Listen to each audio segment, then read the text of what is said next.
सफलता कम समय में कैसे एक साधारण मनुष्य हासिल कर सकता है और इस दुनिया का वह कौन सा सुख है जिसे भोगने के बाद और कुछ भोगना बाकी नहीं रह जाता, इस विषय पर हम आज एक प्रसिद्ध गौतम बुद्ध की कहानी आपको सुनाएंगे।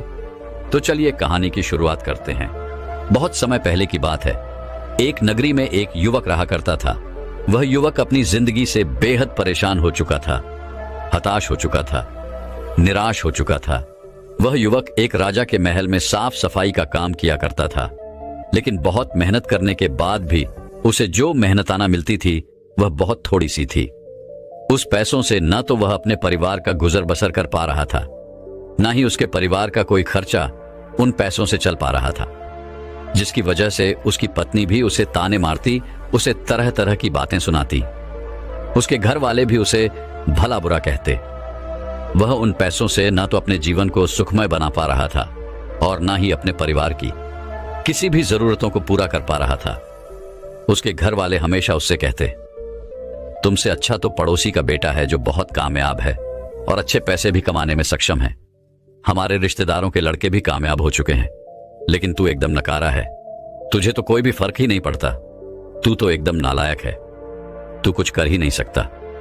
कभी कभी तो उस युवक के मन में भी यह ख्याल आता कि शायद भगवान मुझसे किसी चीज का बदला ले रहा है, या फिर हो सकता है कि मैंने अपने पूर्वजों में कोई पाप किया होगा जिस कारण मुझे ऐसी जिंदगी जीनी पड़ रही है।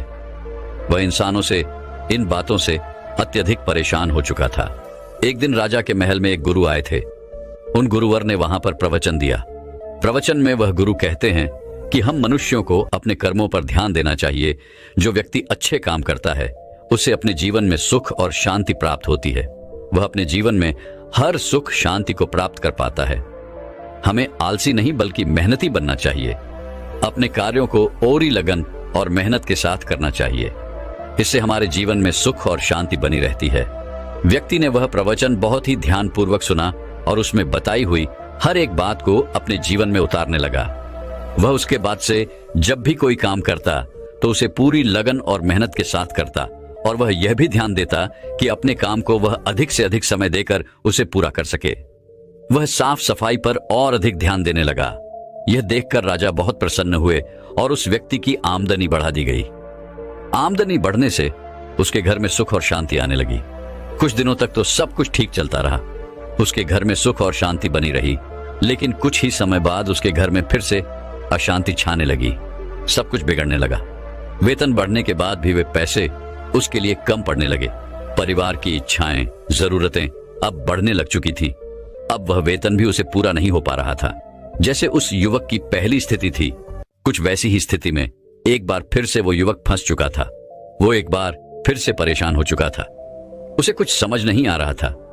तभी उसे उन गुरुवर की बात फिर से याद आ गई और उसने फिर से अधिक मेहनत करनी शुरू कर दी। यह देखकर राजा एक बार फिर प्रसन्न हो गए और उसके वेतन में थोड़ी सी और बढ़ोतरी की गई।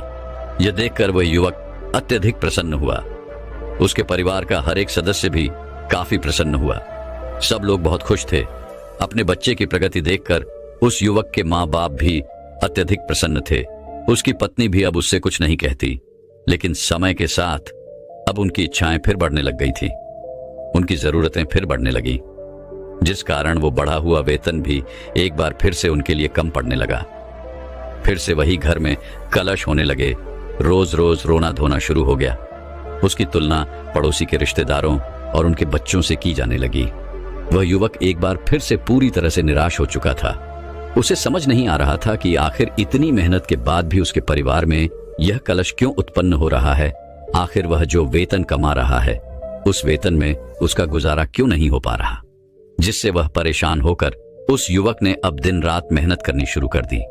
वह उन कामों में इतना व्यस्त रहता कि उसे अपने लिए भी थोड़ा सा भी समय नहीं मिल पाता। यह देखकर उसके मालिक को उस व्यक्ति पर तरस आने लगा। उसने उस व्यक्ति से कहा, आखिर ये क्या पागलपन कर रहे हो? ऐसे काम करने से क्या फायदा होगा? जितना तुम वेतन नहीं कमाते उससे ज्यादा तो तुम्हारा ही स्वास्थ्य बिगड़ जाएगा। देखने से तो तुम समझदार मालूम पड़ते हो, फिर ऐसी बेवकूफी क्यों कर रहे हो? जिस समय तुम्हें सोना चाहिए उस समय तुम न सोकर आधी नींद में काम कर रहे हो, जिस कारण तुम्हारा काम अच्छा नहीं बल्कि खराब होता जा रहा है।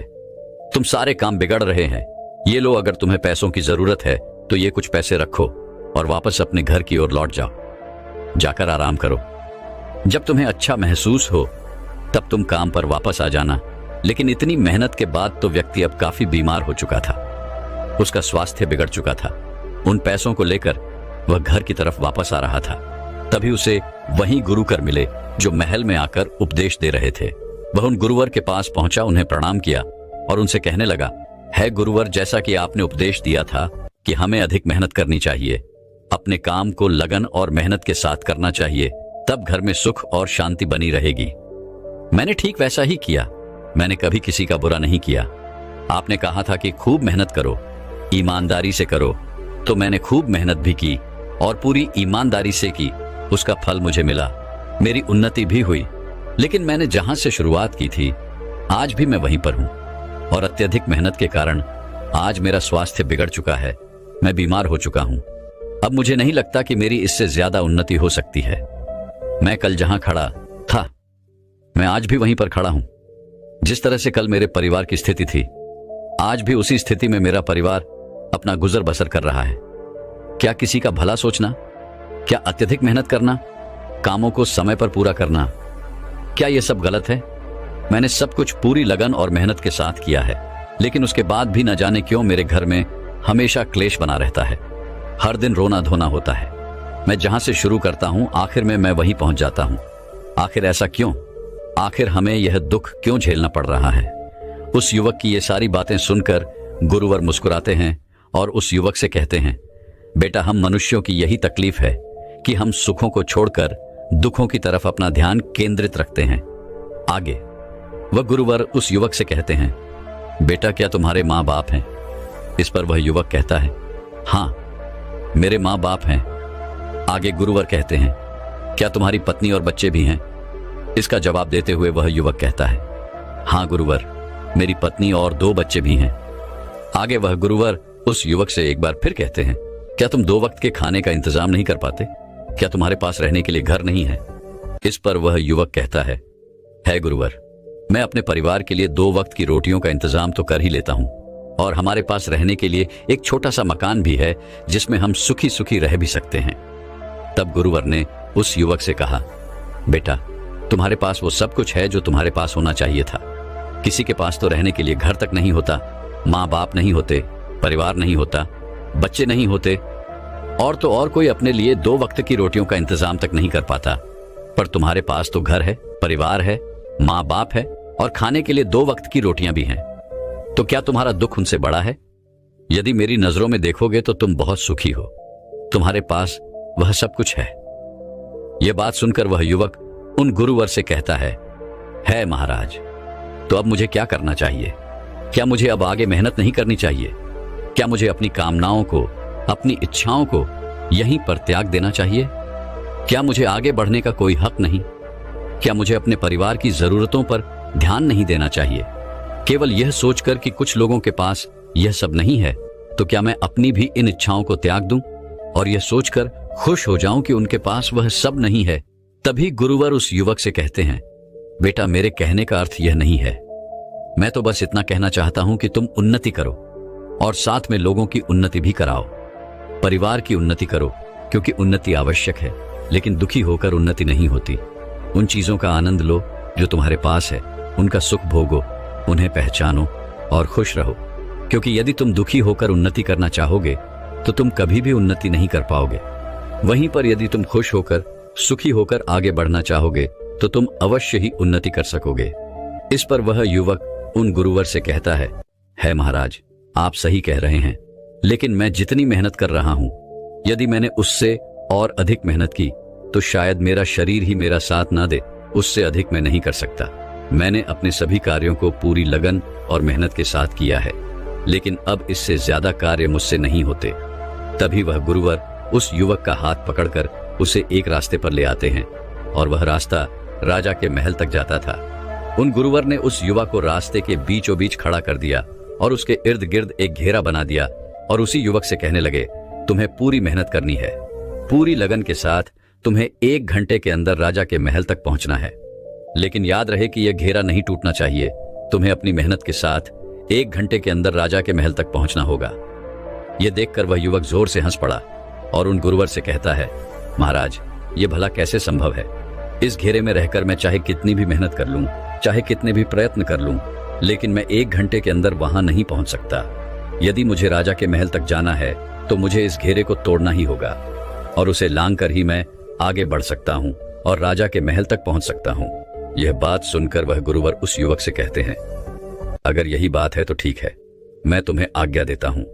तुम इस घेरे से बाहर निकलो और जाओ, महल की दीवारों को छूकर मेरे पास वापस आओ। यहां से महल करीबन 6 घंटे की दूरी पर है और मैं जानता हूं तुम्हें जाने और आने में लगभग 12 घंटे लग जाएंगे, लेकिन मैं यहीं बैठकर तुम्हारा इंतजार करूंगा। तुम्हें यहीं पर वापस आना होगा। उस युवक ने कहा, ठीक है गुरुवर, यदि आप मेरा यहां पर इंतजार करेंगे तो मैं अभी जाता हूं। उस युवक ने तुरंत ही महल की ओर दौड़ लगा दी और वह गुरुवर वहीं पर पास ही के एक पेड़ के नीचे छाया में आराम से बैठ गए और उस युवक के वापस लौटने का इंतजार करने लगे। तभी केवल 6 घंटों में ही वह युवक महल की उन दीवारों को छूकर वापस लौट आया और आकर उन गुरुवर से कहता है महाराज, जैसा कि आपने कहा था, मैं उन महल की दीवारों को छूकर वापस आ चुका हूं। यह बात सुनकर वह गुरुवर बड़े ही अचंभित हुए। उन्होंने उस युवक से कहा, नहीं, तुम झूठ कह रहे हो। जो सफर 12 घंटे का है उसे तुमने 6 घंटों में कैसे पूरा किया? यह झूठ है। अपनी सफाई में वह युवक उन गुरुवर से कहता है महाराज, मैं सच कह रहा हूं और मुझे झूठ बोलकर क्या मिलेगा? मैं यहां से तेजी से भागता हुआ निकला और जितनी तेजी से मैं यहां से गया था, मैंने पूरा सफर उतनी ही तेजी से तय किया और वापस लौट आया। गुरुवर और उस युवक की बातें वहां पर उपस्थित कुछ लोग सुन रहे थे। वे सभी बड़े आश्चर्यचकित थे कि 12 घंटे का सफर इस युवक ने केवल 6 घंटे में कैसे पूरा कर लिया। वहां पर उपस्थित किसी को भी इस बात पर विश्वास नहीं था। उन्हीं में से एक व्यक्ति ने उस युवक से कहा, यदि तुम झूठ नहीं कह रहे हो तो तुम्हें इसका प्रमाण देना होगा। तुम्हें फिर से एक बार यह साबित करना होगा कि तुम सच कह रहे हो। तुम महल की दीवारों को छूकर वापस लौटे हो। तुम्हें यह दोबारा करना होगा। इस पर वह युवक कहता है, मैं सच कह रहा हूं और मैंने केवल 6 घंटों में ही सफर को तय किया है, लेकिन मैं आज दोबारा इस सफर को तय नहीं कर सकता क्योंकि मैं बहुत थक चुका हूं। लेकिन कल मैं अवश्य ही आपको एक बार फिर से यह करके जरूर दिखाऊंगा। वहां पर उपस्थित हर एक व्यक्ति ने उस युवक की बात मान ली। दूसरे दिन सुबह सुबह गुरुवर और वहां पर उपस्थित सभी व्यक्ति एक बार फिर से इकट्ठा हुए, जिसमें से एक व्यक्ति महल की दीवार के पास जाकर खड़ा हो गया और उसके पास एक निशानी थी जिसे उस युवक को वहां से लाना था। एक बार फिर से उस युवक ने सफर तय करना शुरू किया और अब की बार तो उसे 6 घंटे भी नहीं, केवल 5 घंटे ही लगे और वह महल की दीवारों से होकर वापस लौट आया था। अब की बार भी किसी को विश्वास नहीं था, लेकिन महल के पास जो निशानी उसे दी गई वह उसे लेकर आया था और यह देखकर हर कोई बहुत हैरान था। कोई भी यह समझ नहीं पा रहा था कि आखिर इस व्यक्ति ने 12 घंटों के सफर को 5 घंटे में कैसे तय किया। सभी लोग बड़े प्रसन्न थे। सभी लोग उस व्यक्ति की प्रशंसा कर रहे थे। कई लोगों ने अपने यहां पर उसे काम का न्योता भी दिया और कहने लगे कि हमें तुम्हारे जैसे व्यक्ति की जरूरत है। तुम बहुत मेहनती हो, ईमानदार हो। तुम्हें आज जितना वेतन मिल रहा है, हम उससे 5 गुना वेतन तुम्हें अधिक देंगे, लेकिन तुम मेरे लिए काम करो। लेकिन वहीं पर उपस्थित कोई व्यक्ति उसे 6 गुना तो कोई 7 गुना वेतन देने के लिए तैयार था। यह सब देखकर वह व्यक्ति बहुत प्रसन्न हुआ। वह फूले नहीं समा रहा था। उसने गुरुवर से कहा, है गुरुवर, आखिर यह सब क्या हो रहा है? गुरु ने कहा, यदि तुम एक सीमित दायरे के अंदर काम करते रहोगे तो तुम कभी भी, कितनी भी मेहनत क्यों न कर लो, तुम एक सीमित उन्नति ही प्राप्त कर सकोगे। तुम उससे कभी आगे नहीं बढ़ सकोगे। और अगर तुम दायरा तोड़ देते हो, आगे निकलते हो, रास्ते पर चलते हो, अपना हुनर दिखाते हो, तो तुम्हें अधिक से अधिक उन्नति करने से कोई नहीं रोक सकता। जिस प्रकार तुमने पहली बार अकेले जाकर ही महल की दीवार को छूकर वापस लौटे थे, तब किसी को यकीन नहीं हुआ था। लेकिन जब यही काम तुमने सबके सामने किया, जोर जोर से चिल्लाकर किया, दूसरों को दिखाकर किया, तब तुमने अपनी उन्नति के रास्ते खुद ही अपने लिए खोल दिए। और अब तो तुम्हारे पास कई मौके ही मौके हैं। तुम कहीं भी जा सकते हो, लेकिन मेरी एक बात याद रखना कि अब की बार तुम जहां भी जाओगे वहां अपने लिए दायरा मत बांधना, क्योंकि यदि तुमने फिर से दायरा बांध लिया तुम उससे आगे कभी भी उन्नति नहीं कर सकोगे। इस बार वह युवक उन गुरुवर से कहता है महाराज, क्या कोई और मार्ग है? गुरुवर मुस्कुराए और उन युवक ने कहा, हाँ, एक और मार्ग जरूर है, लेकिन यह थोड़ा सा कठिन होगा। क्या तुम इस पर चल सकोगे? क्या तुम इसे पूरा कर सकोगे? इस पर वह युवक कहता है महाराज, आप मुझे मार्ग बताइए, मैं उस पर जरूर चलूंगा और उस कार्य को पूरा भी करूंगा। अब की बार गुरुवर ने कहा, जिस सफर को तुमने 5 घंटों में तय किया है, उस सफर को अब तुम्हें केवल 2 घंटों में ही पूरा करना होगा। क्या तुम यह कर सकोगे? उन गुरुवर की यह बात सुनकर इस बार वह युवक अत्यधिक अचंभित हो गया। उसे यह समझ नहीं आ रहा था कि आखिर उस 5 घंटे के सफर को वह 2 घंटे में कैसे तय करेगा। काफी सोच विचार करने के बाद उस युवक ने उन गुरुवर से कहा, महाराज, यह असंभव है, ऐसा कोई नहीं कर सकता। तभी वह गुरुवर कहते हैं, जो असंभव को संभव कर दिखाते हैं, यह मार्ग उन्हीं के लिए है। सोचो कि तुम इस असंभव कार्य को कैसे पूरा कर सकते हो। जब तुम इस असंभव कार्य को पूरा करने के लायक हो जाओ, तब तुम मेरे पास वापस आना। वह युवक काफी देर सोच विचार करता रहा, लेकिन उसने हार नहीं मानी। उसने उसी दिन से उस सफर को केवल 2 घंटे में पूरा करने का प्रयास किया। काफी दिनों तक प्रयास करने के बाद भी जब वह सफल नहीं हो पाया, तो भला वह वापस उन गुरुवर के पास कैसे जा सकता था। लेकिन उसने हिम्मत नहीं हारी। उसने और कई दिनों तक इस प्रयास को जारी रखा, लेकिन उसके बाद भी वह उस सफर को 2 घंटे में पूरा नहीं कर पाया। हार मानकर वह वापस उन गुरुवर के पास पहुंचा और उन गुरुवर से कहने लगा, महाराज, जो कार्य आपने मुझे सौंपा था वह असंभव है, ऐसा नहीं हो सकता। 2 घंटे में पैदल चलकर महल तक का रास्ता तय करना बिल्कुल असंभव है। यहां से जाकर वापस लौटना नामुमकिन है। तभी वह गुरुवर उस युवक से कहते हैं, बेटा, तुम केवल उस रास्ते को देख रहे हो जो पहले से ही बना हुआ है, जिस पर लोग चल रहे हैं, जिसका लोग इस्तेमाल कर रहे हैं। वह रास्ता तो पहले से निश्चित है। उस रास्ते की दूरी पहले से ही निश्चित है।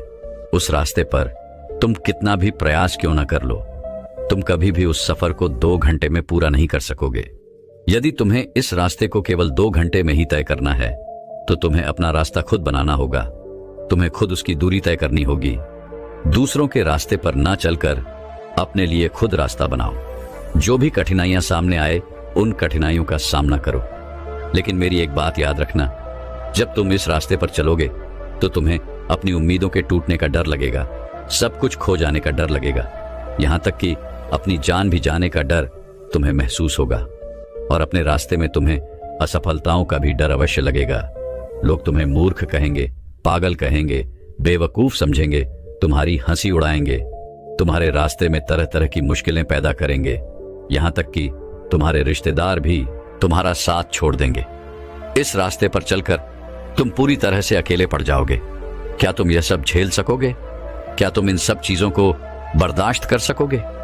जो व्यक्ति सफल होना चाहता है, जो व्यक्ति उन्नति करना चाहता है, उन्हें अपना मार्ग खुद ही बनाना पड़ता है।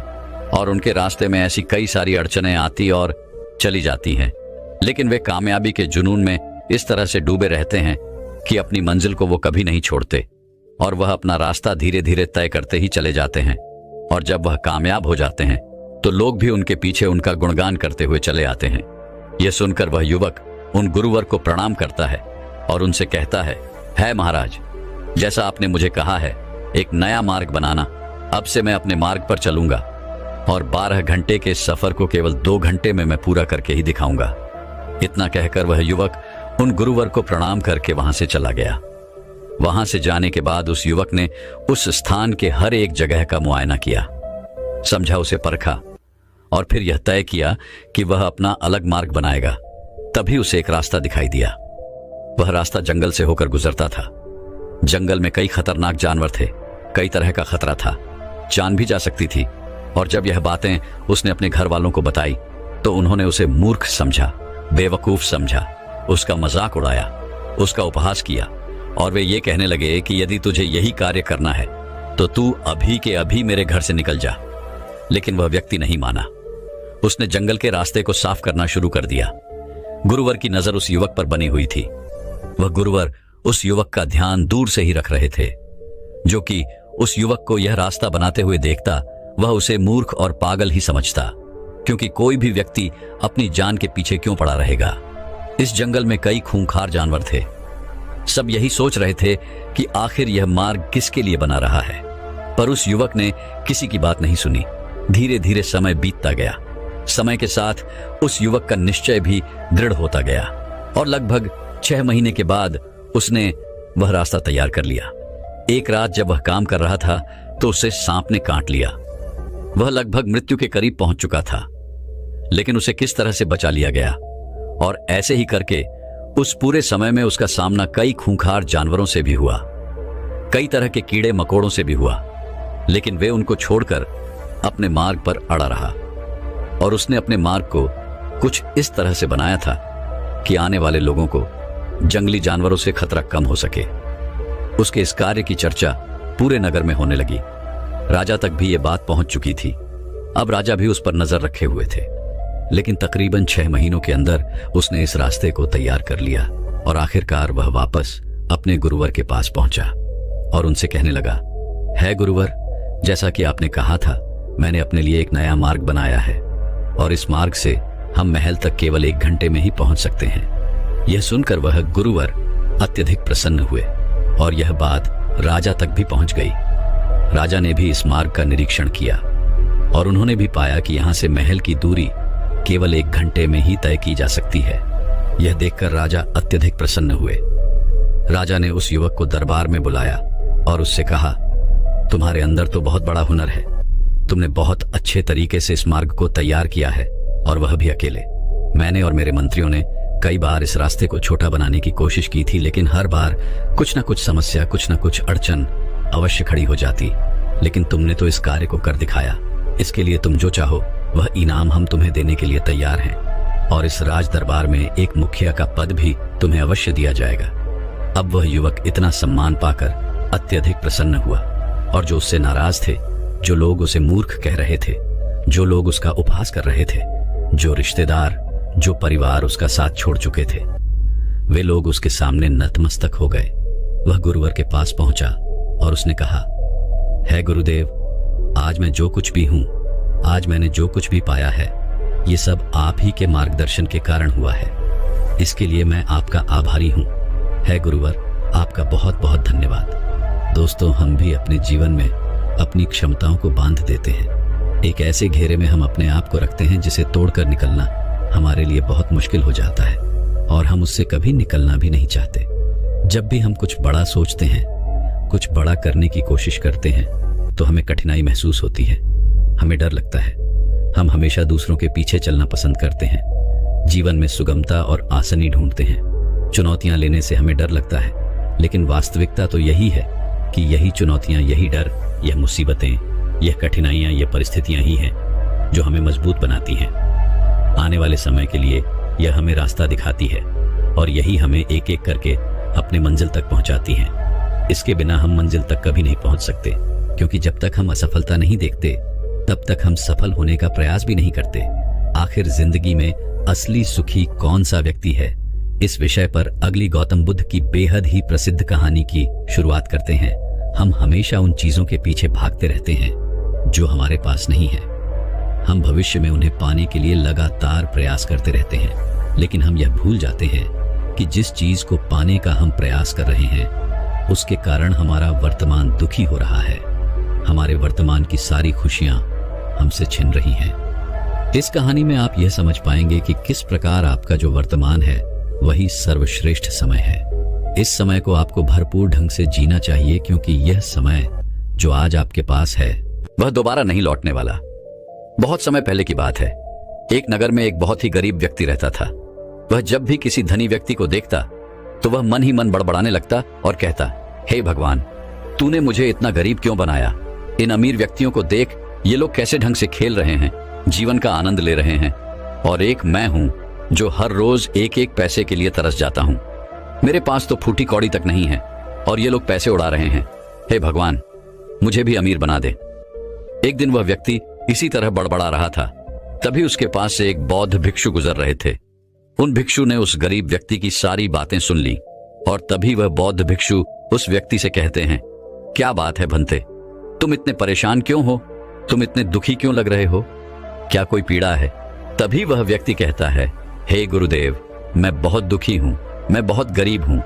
मेरे पास तो खाने तक के लिए पैसे नहीं बचते। मैं एक एक पैसों के लिए तरस जाता हूँ। इस दुनिया में मेरा कोई नहीं, मैं सुखी होना चाहता हूँ। मुझे सुखी होना है, मुझे अमीर होना है। हे गुरुवर, क्या आप मुझे कोई ऐसा उपाय बता सकते हैं जिससे मैं जल्द से जल्द अमीर हो जाऊं और मेरे पास किसी चीज की कोई कमी ना रहे? उस व्यक्ति की यह बात सुनकर उन बौद्ध भिक्षु ने उस व्यक्ति की तरफ ध्यान से देखा और फिर उस व्यक्ति को कहते हैं, भंते, तू मेरे साथ चल। इतना कहकर वह भिक्षु उस गरीब व्यक्ति को एक अमीर व्यक्ति के घर ले गए। उस अमीर के घर को देखकर उस गरीब व्यक्ति की आंखें फटी की फटी रह गईं। उस गरीब व्यक्ति ने उन भिक्षु से कहा, हे गुरुवर, इतना अमीर होने के लिए तो मैं कुछ भी कर सकता हूं। यदि मेरे पास इतने पैसे हों तब तो क्या ही बात, इस घर में तो कितना आनंद आता होगा। तभी वह भिक्षु मुस्कुराने लगे और उस गरीब व्यक्ति से कहते हैं, इसीलिए तो मैं तुम्हें यहां पर लाया हूं। इतना कहते हुए भिक्षु उस व्यक्ति को उस घर के मालिक के पास ले जाते हैं और उस अमीर व्यक्ति से कहते हैं, तुम्हारे पास तो इतनी धन दौलत है, इतना बड़ा घर और सारे ऐशो आराम है, क्या तुम सुखी हो? तभी व्यक्ति थोड़ा सा मायूस होकर उन बौद्ध भिक्षु से कहता है, हे गुरुवर, कैसा सुख? केवल धन दौलत होने से सुख तो नहीं आ जाता। मैं तो जन्म से ही अंधा हूं और एक अंधे के जीवन में सुख कैसे हो सकता है? सुखी तो वे लोग हैं जिनके पास आंखें हैं, जो लोग इस संसार को देख पा रहे हैं, इसकी खूबसूरती को आंख भर के निहार पा रहे हैं। हे गुरुवर, मैं तो बस इतना ही चाहता हूं कि केवल मुझे कुछ पलों के लिए ही सही, लेकिन इस संसार को देखने का अवसर प्राप्त हो। मैं कम से कम एक बार अपने माता पिता, अपने रिश्तेदारों को देख सकूं और इसके लिए चाहे मुझसे मेरी कोई पूरी दौलत ही क्यों ना ले ले, मैं देने के लिए तैयार हूं। मैं इतना दुखी हूं जितना दुखी और कोई नहीं हो सकता। हे ईश्वर, आपने मुझे अंधा क्यों बनाया? तभी उन बौद्ध भिक्षु ने उस गरीब व्यक्ति की ओर इशारा करते हुए कहा, तुम्हारे पास एक बहुत बड़ा अवसर है। यदि तुम चाहो तो केवल अपनी आंखें देकर तुम इस अन्य व्यक्ति की सारी धन दौलत ले सकते हो और उसके बाद तुम भी अमीर बन जाओगे, तुम भी सुखी हो जाओगे, तुम्हें तुम्हारा सुख मिल जाएगा और इस अंधे व्यक्ति को उसका सुख प्राप्त हो जाएगा। तभी वह गरीब व्यक्ति कहता है, नहीं नहीं गुरु, आप पर क्या कह रहे हैं? बिना आंखों के मैं अमीर होकर क्या करूंगा? ना गुरु, ना मैं अपनी आंखें नहीं दूंगा। तभी वह बौद्ध भिक्षु उस गरीब व्यक्ति से कहते हैं, एक बार फिर से सोच लो, इतना अच्छा अवसर तुम्हें दोबारा नहीं मिल पाएगा। तभी वह गरीब व्यक्ति कहता है, यदि आपके पास कोई और मार्ग है तो बताइए, अन्यथा मैं अपने घर चलता हूं। तभी वह बौद्ध भिक्षु उस युवक से कहते हैं, ठीक है, ठीक है, यदि तुम अपनी आंखें नहीं देना चाहते तो कोई बात नहीं, हम कोई और रास्ता निकाल लेते हैं। तभी वह बौद्ध भिक्षु उस व्यक्ति का हाथ पकड़ के उसे एक और धनी व्यक्ति के घर ले जा पहुंचे। इस धनी व्यक्ति का घर पहले वाले धनी व्यक्ति से और भी ज्यादा बड़ा था। यह देखकर वह गरीब व्यक्ति कहता है, अरे अरे, इतना बड़ा घर, मैंने आज तक इतना बड़ा घर कभी नहीं देखा था। तभी वह बौद्ध भिक्षु उस गरीब व्यक्ति को उस धनी व्यक्ति के पास ले जाते हैं और उस धनी व्यक्ति से कहते हैं, आप तो बहुत सुखी होंगे, आपके पास इतना बड़ा घर है, इतनी धन दौलत है, सारे ऐशो आराम है, आपको तो किसी चीज की कोई कमी नहीं, आप अवश्य ही बहुत सुखी होंगे। तभी वह धनी व्यक्ति मायूस होकर उन बौद्ध भिक्षु से कहता है, आप ये कैसी बातें कर रहे हैं? तो आप तो जानते हैं कि मेरे दोनों हाथ काम नहीं करते, मैं अपाहिज हूं। ये जो इतनी धन दौलत आप देख रहे हैं, इन्हें देखकर भी मैं अपने हाथ वापस नहीं ला सकता। तो ऐसे में ये धन दौलत मेरे किस काम की? इससे तो अच्छा होता कि ईश्वर ने भला ही मुझे गरीब बनाया होता, लेकिन कम से कम मेरे दोनों हाथ मुझे सही सलामत दे देता। ना जाने भगवान ने मुझे क्यों अपाहिज बना दिया। जितना दुखी मैं हूं उतना दुखी और कोई नहीं होगा। तभी एक बार फिर उन बौद्ध भिक्षु ने उस गरीब व्यक्ति की ओर इशारा करते हुए कहा, भंते, तुम्हारे पास एक और मौका है। यदि तुम चाहो तो अपने दोनों हाथ देकर इस अमीर व्यक्ति की सारी धन दौलत ले सकते हो। क्या कहते हो?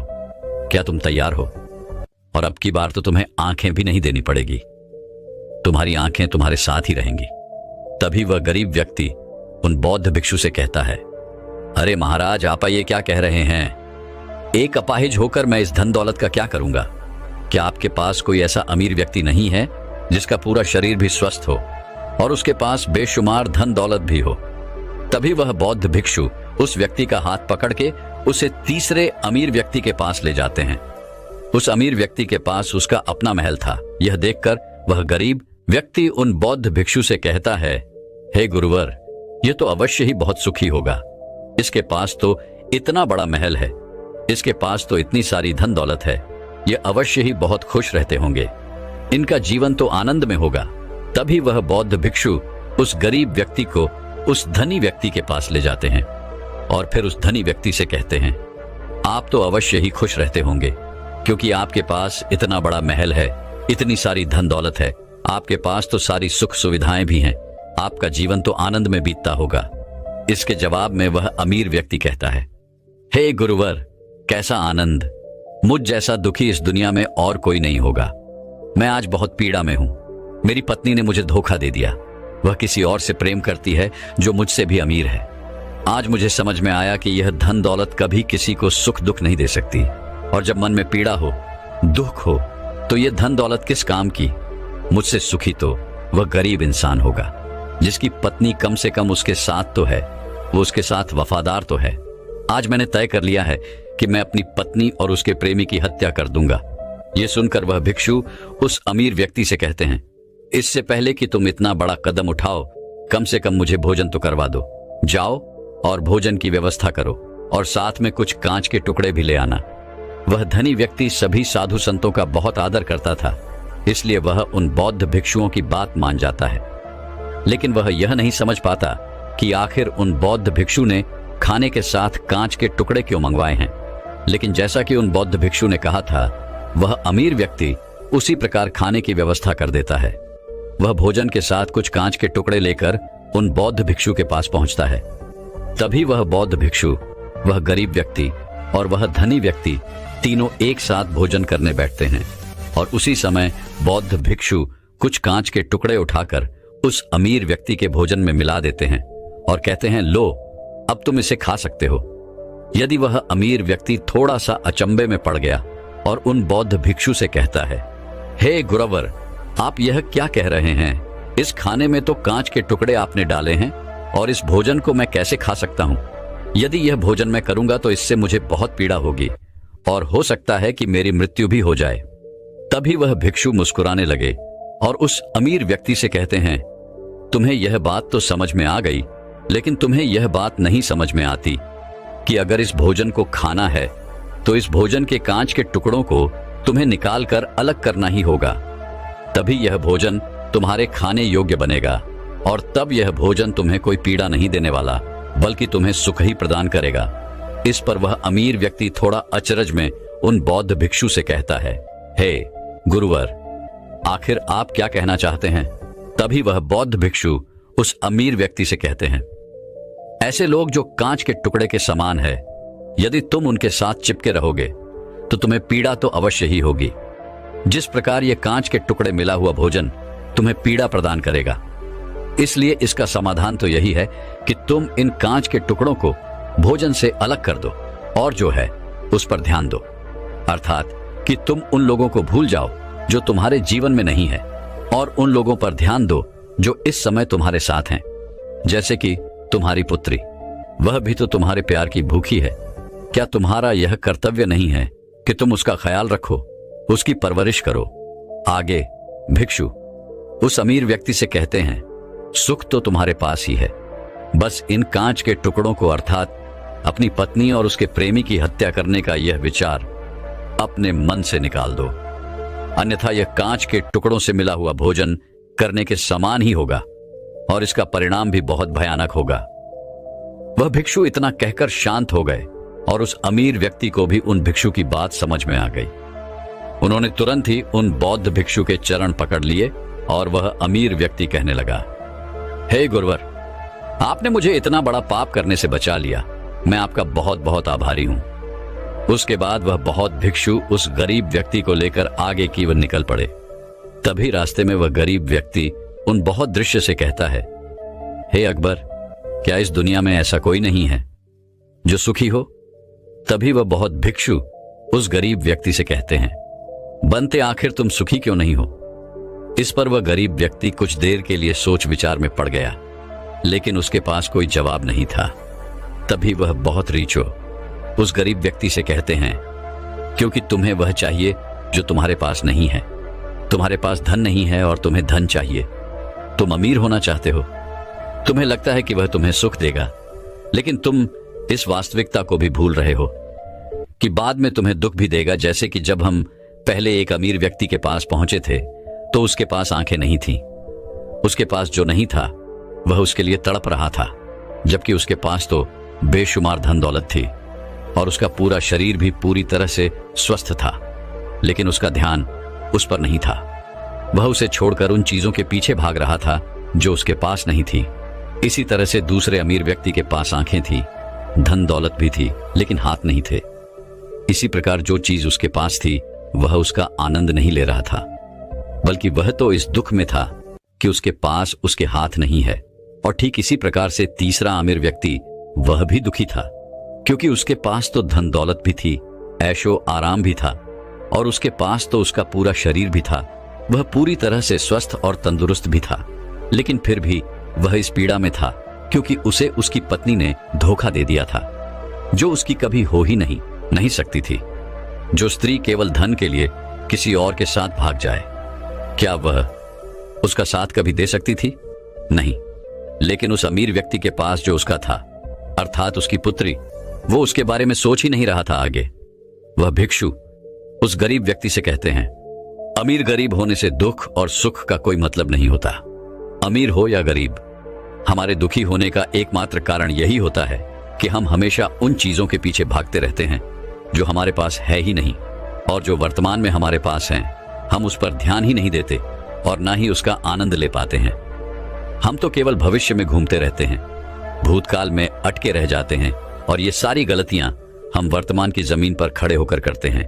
और यही कारण है कि तुम कभी आनंदित हो ही नहीं पाते, तुम कभी खुश रह ही नहीं पाते, क्योंकि जो आनंद का समय है, अर्थात वर्तमान का समय है, वह तो यूं ही नष्ट हो जाता है। तभी आगे वह भिक्षु उस गरीब व्यक्ति की ओर इशारा करते हुए कहते हैं, भंते, तुम मुझे यह बताओ, क्या तुम्हारे पास उन तीनों अमीर व्यक्तियों के दुखों में से क्या कोई एक भी दुख है? तभी वह गरीब व्यक्ति थोड़ा सोच विचार कर उन भिक्षु से कहता है, नहीं, मेरे पास उन अमीर व्यक्तियों के दुख में से कोई भी दुख नहीं। इस पर भिक्षु उस गरीब व्यक्ति से कहते हैं, तो फिर तुम दुखी क्यों हो? इसका जवाब देते हुए वह गरीब व्यक्ति उन भिक्षु से कहता है, हे गुरु, भले ही मैं उनके मुकाबले सुखी हूं, पर क्या धन कमाना या धन प्राप्त करने की इच्छा नहीं होनी चाहिए? क्या मुझे अपने वर्तमान को इसी तरह से स्वीकार कर लेना चाहिए? क्या मुझे हमेशा इसी तरह से गरीब रहना चाहिए? तभी बाबा दिल से मुस्कुराते हुए उस गरीब व्यक्ति से कहते हैं, वाह, वर्तमान में वर्तमान क्षण का आनंद लो। वर्तमान में ही ऐसे कर्म करो जिससे तुम्हारा भविष्य सुधर सके, समझ सके, लेकिन ऐसी चीजों के पीछे व्यर्थ समय न गमाओ जो तुम्हारे पास आज नहीं है। जो तुम्हारे पास आज है उसका आनंद लो, और जो तुम पाना चाहते हो उसके लिए केवल कर्म करो, और उस कर्म का फल तुम्हें भविष्य में मिलेगा। यानी इसकी चिंता में भी मत रहना, क्योंकि यदि तुम इसकी चिंता में रहोगे तो कभी सुखी नहीं रह पाओगे, भले ही हालात कितने भी बुरे क्यों ना हो। केवल अपने वर्तमान पर ध्यान दो और अपने कर्म मन लगाकर करो। इतना कहकर वह भिक्षु शांत हो गए, और गरीब व्यक्ति को भी उन बौद्ध भिक्षु की बात अच्छी तरह से समझ में आ चुकी थी। वह यह समझ चुका था कि अब से उसे अपने वर्तमान पर ध्यान देना है, उसे अपने वर्तमान को सुधारना है। उसके बाद उस गरीब व्यक्ति ने उन बौद्ध भिक्षु को प्रणाम किया और वापस अपने घर लौट गया। अब से वह गरीब व्यक्ति यह सोचकर हमेशा खुश रहने लगा कि कम से कम वह उन तीन अमीर व्यक्तियों से अधिक खुश है। उसके पास अधिक खुशियों की वजह है। हाँ, यह बात और है कि उसके पास धन नहीं, लेकिन उसके पास ऐसी चीजें हैं जो धन से कहीं ज्यादा कीमती है, और वह है उसका पूरा शरीर जो पूरी तरह से स्वस्थ है। दोस्तों, मैं उम्मीद करता हूं कि यह कहानी सुनने से आपके जीवन में अच्छे बदलाव आए होंगे। आपको इस वीडियो से क्या सीखने मिला, ये कमेंट करके जरूर बताइए, और अपने परिवार, दोस्तों या आपके करीबी इंसान के साथ ये कहानी शेयर करके उन्हें भी इस ज्ञान से परिचित